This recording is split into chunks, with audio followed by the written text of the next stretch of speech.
Ladies and gentlemen, my name is Industrial Faith. Welcome to episode 6 of Factorio 4X, your 15-minute Factorio fix. I am putting together blue science here, or at least one of the parts of blue science. You need to build green inserters, and apparently I'm having just a devil of a time trying to figure out how all this works, because I like a nice narrow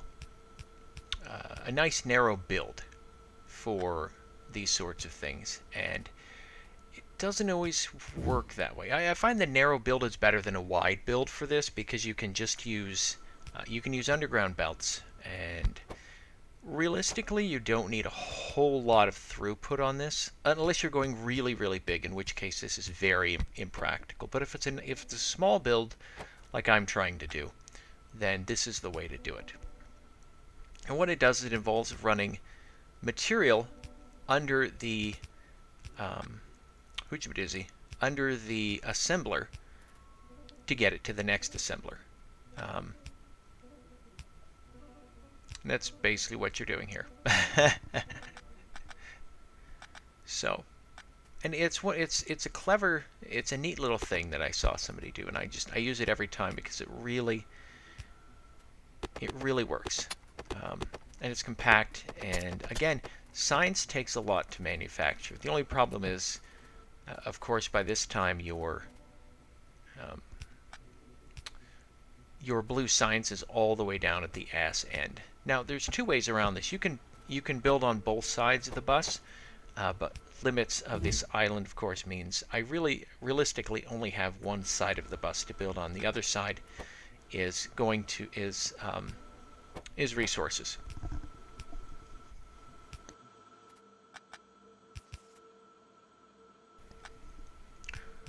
So I'm just trying to put everything together, because this is something. Now, blue science also has a very long way to travel. And here we go. Here's everything running, and then I'm going to realize that I've probably turned things around backwards, and yeah, there we go. So my typical So again, I've made a little stash chest, a bleed chest, so I don't have to set up a specific build for blue inserters. And of course I could, but I didn't. These are just the green inserters. They're smart inserters. You can use them for conditional settings. I'm not advanced enough yet to really work with the conditional settings, so that's something I'll need to learn in the future. So here I'm trying to figure out. And one of the things you can do is have inserters hand stuff to each other, but you need a gap in the middle.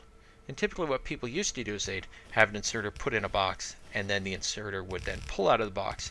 But it's faster if you just instead pull out of, if you have one inserter handed to another. Basically it sets it on the ground. Apparently it takes longer to grab something out of a box than it is if it's setting on the ground. And that kind of makes sense. It's kind of silly, but it makes sense. Okay, now here I'm finally assembling all the blue science. We need iron, red science, batteries, and green inserters. Don't ask me why you need smart inserters. The system just requires you to have it. It's one of those arbitrary things like, okay, you make red science potions out of copper plates and iron gear wheels. How? I don't know. Then you have to ask, where are the flasks from? Sorry, I just took a sip of coffee. Figured you didn't want to listen to me drink my coffee.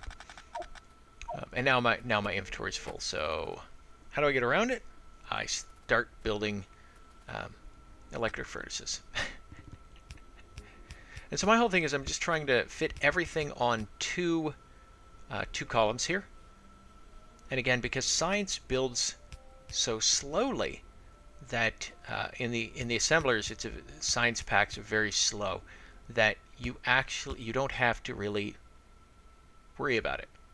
It just does its thing, which is kind of nice. And here again, I'm trying to make everything nice and pretty and neat. We'll see how that works. Checking my throughput, or am I out of belts? What am I out of? I don't know. I think I'm out of belts. Yep.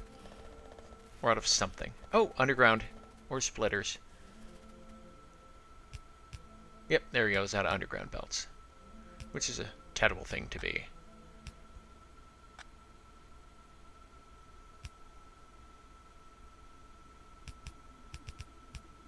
There we go. those are all the 4 resources you need for blue science.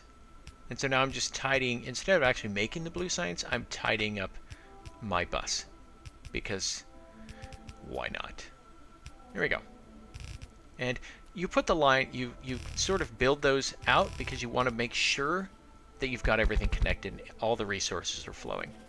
And so you see the big giant line. So I'm building as many assemblers as I have science labs, I think. I don't know the ratio, honestly. I don't. I have no idea.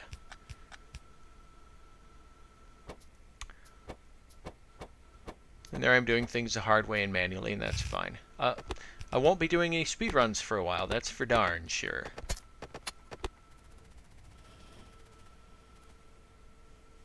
Bye-bye, water. Nobody likes you.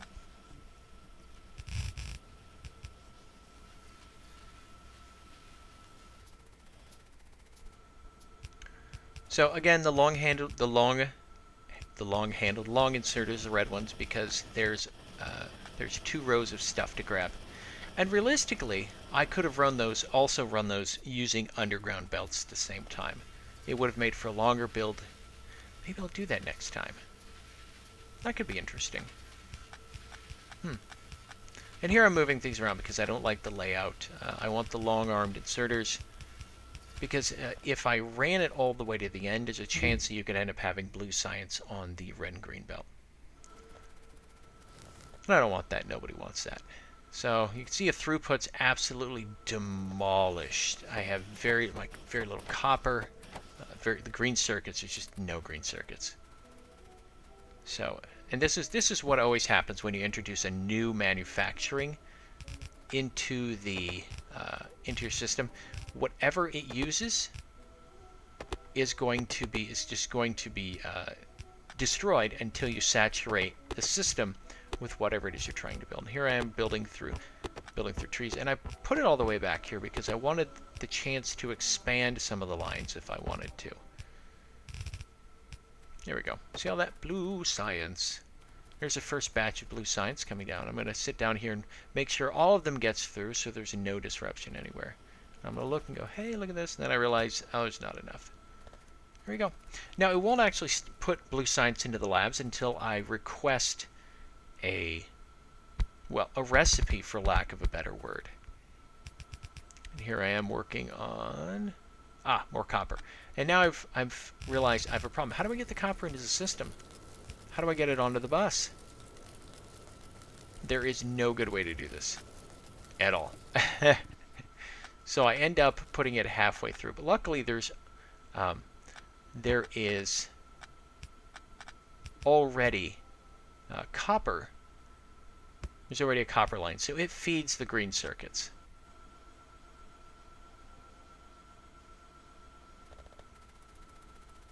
And so there's me and then I said, you know, there's no reason to put this in there until I get some copper rolling. So, and again, because we're using electric, we don't have to worry about the big loop-de-loop like you see on the iron just south of it. I can just run stuff up there and get it cranking. And again, I'll find out the hard way how much power this uses. They use a lot of power. But then again, they should, realistically, because you're not using coal. And coal makes them sort of, while they're heavy on pollution, it also makes them sort of maintenance-free, just fire and forget. Whereas with electric, you have to actually sort of pay attention to what's going on. So I'm going to watch to see how it goes. Already we have more copper out. And again, I look and go, oh, well, our copper is all full again. Well, that's nice. But that's not enough copper for me, especially since the electric ones are faster. They feel faster. I don't know if they actually are. They just feel faster to me. So here I'm putting it into the system. And what I'm actually going to do is something rather bizarre. I'm going to see how this works, and then I think eventually I pull more copper out. So I'm like, what? So that copper sitting on the end of the line is wasted. So I'm going to build some more wires and feed them into help feed the green, because obviously there's not enough. So there we go.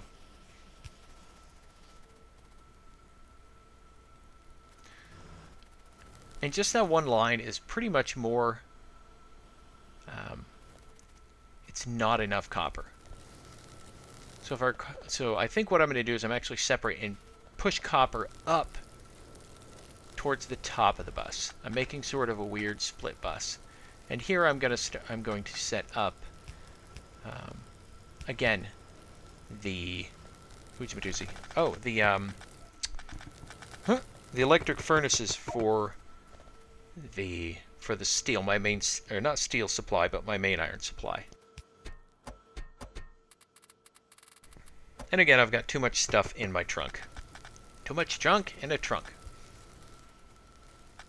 Doo-doo.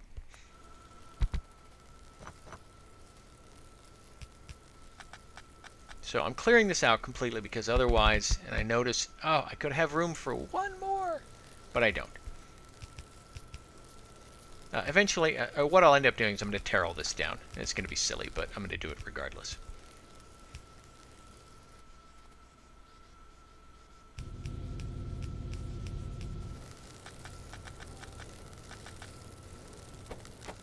Because I realize I can actually get another row of, what do you call them? Just by removing this, I can get another row of furnaces. Wow, my brain, it's not working. Big surprise. Alright.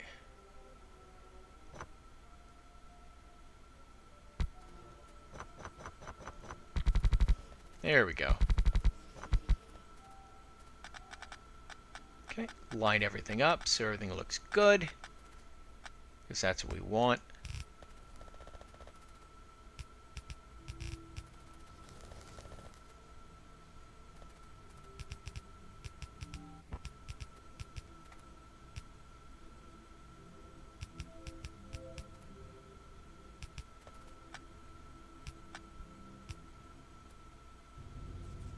All right, there we go.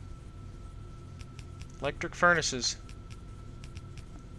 Pretty soon my power production is going to take a nosedive, because these things are hogs. And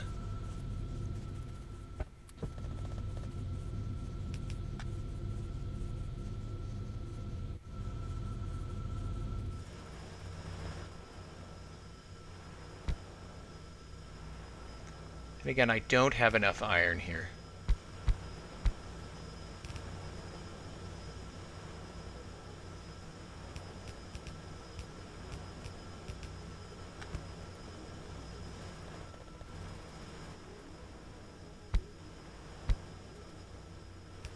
Now that last one I placed on the end is actually interesting because it overlaps one chunk of coal. So every once in a while it'll spit a piece of coal out into my iron mine, which makes me laugh. So here I start pushing iron back up the bus. And this right here, nothing says poorly designed bus like this. And again, this is all due to space limitations. There's really not much I can do, but wow, look at that, just fill up. It's gorgeous.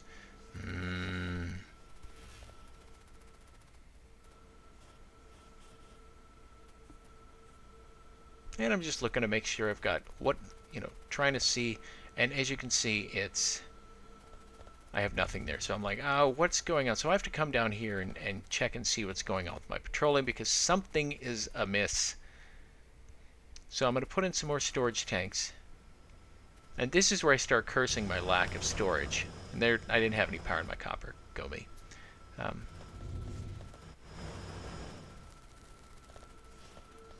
I notice my iron's a little threadbare in places. So, storage tanks, what do I need? I need steel. And I can just... what I was going to do is I was going to try and jam a tank manufacturer there, but it just said screw it. So... Alright, ladies and gentlemen, looks like we're wrapping it up. Thank you for joining me for episode 6 of Fallout 4X, your 15-minute Factorio fix. I'm sorry, not Fallout, it's Factorio. Played too much Fallout. So thank you for joining me. I appreciate it, and I look forward to seeing you in the next episode. Have a good night, and bye-bye.